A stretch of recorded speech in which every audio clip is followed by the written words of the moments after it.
13 பாசுரம்.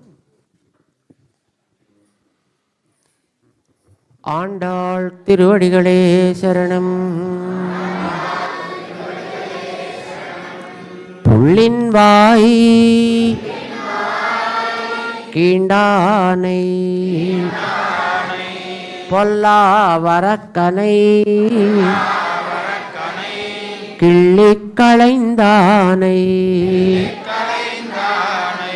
கீர்த்திமை பாடிப்போய்